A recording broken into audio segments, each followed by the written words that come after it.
নমস্কার বন্ধুরা, শুভ সকাল। আমার সকল বন্ধুদের জানাই স্বাগত। আশা করি আপনারা সকলেই ভালো আছেন, সুস্থ আছেন। আমিও ভালো আছি, আমার পরিবারের সকলেই ভালো আছে, সুস্থ আছে। সকাল সকাল উঠে আগে এই যে বিছানার চাদরটা পাল্টে নিলাম। কদিন ধরেই সময় করে উঠতে পারছি না, আজ করি কাল করি করে সময় হয়ে উঠছিল না। তো আজকে ভাবলাম আগে ফার্স্ট সকালে চাদরটা চেঞ্জ করব, তারপরে যে অন্য কোনো কাজ।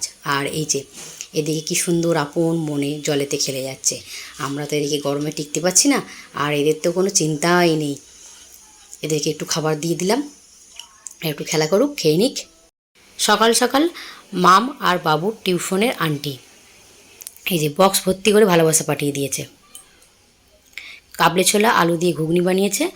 আর এদিকে এই যে সিমুই রয়েছে, নারকেলের দুধ দিয়ে কাজু কিশমিশ দিয়ে সিমুইটা বানিয়েছে। এই সিমুইটা নাকি মামের আন্টির শাশুড়ি মা সুজি দিয়ে বানিয়েছে। আর এই যে এদিকে রয়েছে সিমুই ভাজা। দিদিভাই কী সুন্দর সিমুইটা বানায়, খেতে কিন্তু দুর্দান্ত হয়। যা গরম পড়েছে, আমি আর 1 মিনিটও দেরি করিনি, সকালের টিফিনটা সেরে নিয়েই এই যে দুপুরে রান্নাটা শুরু করে দিয়েছি।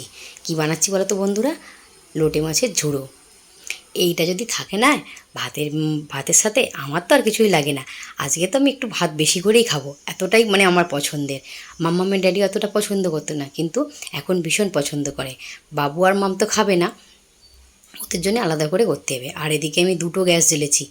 একদিকে এই যে ভেন্ডি আলুর সবজিটা বসিয়েছি। প্রথমে ভেবেছিলাম শুধু ভেন্ডির ঝাল করি, কিন্তু বাবু আর মার মধ্যে ভাতটা মেখে দেবো কী দিয়ে, তাই জন্য আবার আলু দিলাম। আর এই যে এদিকে আমি পালং শাক মুসুর ডাল দিয়ে সেদ্ধ করে রেখেছি। রোদ্দুরটা পড়তেই এই যে বিকেলবেলায় আমি চলে এসেছি গাছে জল দিতে। গাছে আমার জলও দেওয়া হয়ে গেছে, একদম ভর্তি করে জল দিয়েছি। গাছগুলো না রোদ্দুরে থেকে একদম শুকিয়ে যায়। এই যে এখন বোঝা যাচ্ছে গাছে জল দেওয়া রয়েছে বলে। আর গাছগুলো জল না পেলে না একদম শুকিয়ে কাঠ হয়ে যায়। আর এই গাছগুলো না সিঁড়িঘরের ছাদে ছিল, সেগুলোকে আবার নামানো হয়েছে জল দেওয়ার জন্য। এই ছাদে চলে এসেছি। এই ছাদে না বড় বড় গাছগুলো রাখা রয়েছে। এই যে বেদানা গাছটা অনেক কুড়ি এসেছিলো, সব ঝরে গেছে গরমেতে। আর এই যে মাম্মামের সেই কুল গাছটা অর্ডার করেছিল না, আপেল গাছটা, এই যে এত বড় হয়ে গেছে। আর এই যে গাছেতে না অনেক কুড়ি এসেছে, কালকে না অনেক ফুল ফুটবে। আর এই যে এই গাছটায় কী হয়েছে বলো তো বন্ধুরা? ছোট ছোট উচ্ছে ধরেছে। নিজের গাছে একটা যদি ফল হয় না, এতেই কিন্তু মনটা ভরে ওঠে।